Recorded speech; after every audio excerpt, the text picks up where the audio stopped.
Barry Norman, Martin Scorsese's people said to me before the interview, if you could just make it 5 minutes, that'd be great, because he's very busy. And that was very difficult to do because of his love and his enthusiasm about the film. Oh, absolutely. I mean, the very first time that I interviewed Scorsese, as you know, he's surrounded by these women who protect him fiercely. And it took ages to set up the interview. We got into his office in New York, and this woman came up to me. She said, "Remember, you've got 1 hour, that's all." And I said, "Okay, an hour's fine." And we went in, and as soon as Scorsese realised that I wanted to talk about movies and his career and not about his private life at all, which didn't interest me, he was away. You know, you just wind him up, as you know, and he goes. And after an hour, the woman put her head round the door and said, "Marty, important phone call." And he said, "No, it's okay, it's okay." And we just carried on talking. I mean, he's wonderful. Absolutely. One of the beauties of this film, Mike Costello, Five Lives boxing commentator, is that it doesn't judge LaMotta. No matter how unpleasant he is, it's left for you, the viewer, to make up your mind. Yes, it is. And I think Martin Scorsese there pointed towards how a lot of viewers would feel. When the bell rings, you become a fan of LaMotta because of how much he gives of himself in those 3 minutes of every round. But once the action stops, he's very difficult to like. And I think that was where Scorsese and De Niro really nailed this. They really nailed a very complex character that, you know, all the way through the film you were being knocked about. You weren't sure whether you should be liking this bloke or detesting him, and that was one of the strengths of the film, I think. I also think one of the clever things about it was the way you don't learn anything about LaMotta from LaMotta. I mean, he doesn't mention his emotions whenever he's feeling. You get it all from other people's observation of LaMotta and his actions.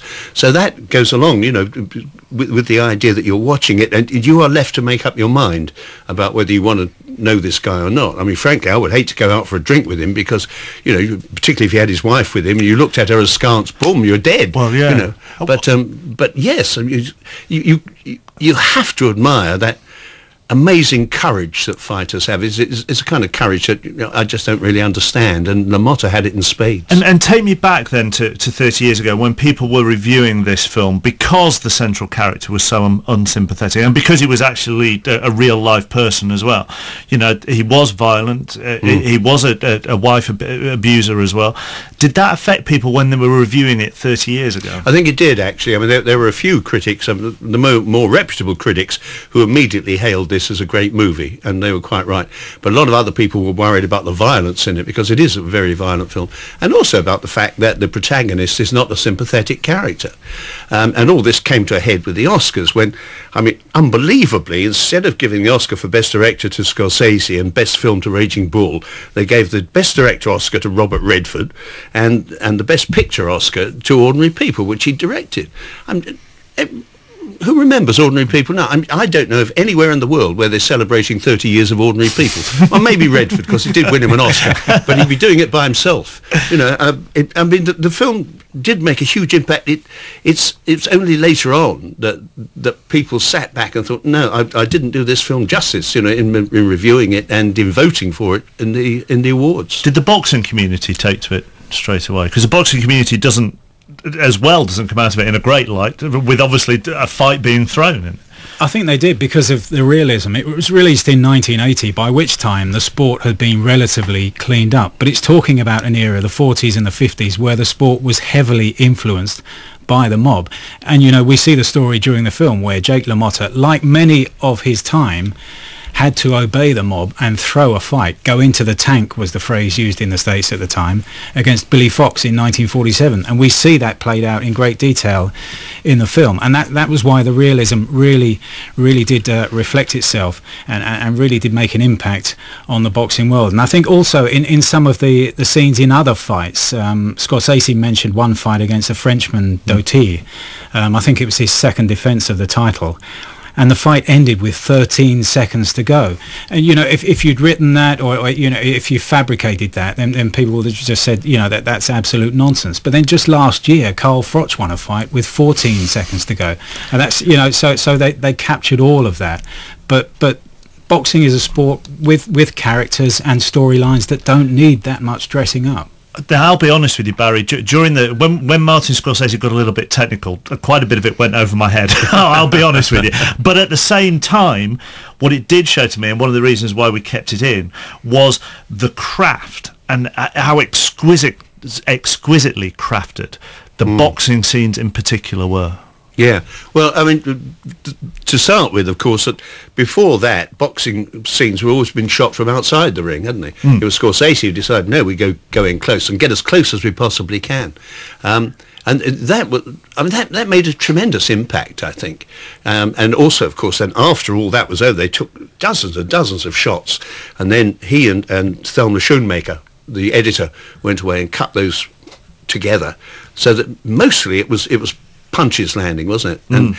And on top of that, the crowd's noises are fantastic if you listen for them. And it's not just people you hear. He's got animal noises thrown in as well, just to raise the tempo and the ferocity of the crowd. And flashes going off at different points. Yeah. And you actually witness the beads of sweat, and this isn't HD or anything, but you witness beads of sweat dropping off the fighters when the punches go in on a nose or an eyebrow. The blood flies out as graphically as you would see in an actual fight. Yeah, well, that's because he had sponges, didn't he? Put it into the gloves, so that as the glove landed, boom, the blood spurted out. It looked like it was coming from the fighter's mouth. And he also had things in their hair, I believe, that when the blow landed there, more blood was... there was a lot of blood. You could understand why he didn't want to show all that in colour, because I think that would really have put people off. Was that brave to go black and white in 1980? Yeah, it was. Yeah, it was very brave, because colour was the thing, and people were still looking for bigger and better ways to attract people back from the television set and into the cinemas, and black and white was not reckoned to be one of those things that was going to do it. I mean, you see plenty of fights close up. So when you watch those fight scenes, what do you think? Well, what I had to do to judge those scenes this far away from when the film was made was to watch some of the fights that they were trying to depict. And it is interesting. Some of the scenes in fights against Sugar Ray Robinson actually miss the point. There's a lot of waiting around. There's a lot of time when there are no punches being thrown, and that wasn't the case in those fights. But the fight I've just mentioned, and again the one that Scorsese mentioned against the Frenchman Doty, is pretty much punch perfect. The one that ended with 13 seconds to go. They must have studied and studied and studied. And you mentioned the editor, Barry, and I was watching an interview with her on a DVD that they released to mark 25 years of Raging Bull. That's the kind of film it is. Every 5 years people are talking about it. But she was saying how Scorsese was almost obsessed with the detail of getting not just the overall image of the scene right, but specific punches as well, and that's where it really played out in the one against the Frenchman Doty. I've got to get to the news in a second, but I can't remember which fight it is in the film, but the punch gets landed and blood flies all over the commentators who are sat on the front row. Has that ever happened to you at a fight? Many a time. Because if you think about where you're sat, you're so close to the action. If you're commentating on football or on cricket, on rugby, because of the size of the playing area, you're going to be a long way away. But we are sometimes, I mean, I'm 2 or 3 feet from you and from you, Barry, we are sometimes that close. Wow. So we get hit with swabs and cotton buds and all sorts of things, yeah. So we get as close as it's possible to get without taking one on the chin. Goodness me. We are celebrating 30 years of Raging Bull on 5 Live this evening. Plenty more to come. Let's get a quick up. Welcome back to the story of Raging Bull, 30 years on. I'm Mark Chapman, in the studio with me, Barry Norman, and 5 Live's boxing commentator Mike Costello. You're both doing your jobs very well, because the texts are all along these lines. Raging Bull, one of the best films ever made, makes me want to watch it again. Justin from Oakham, I'm driving home listening to the show. I haven't seen Raging Bull for years, but it's going in the DVD player as soon as I get in, which is exactly the point of doing this tonight. 85058 if you'd like to text in. If you've got any questions, we'll try and put them to either Barry or Mike.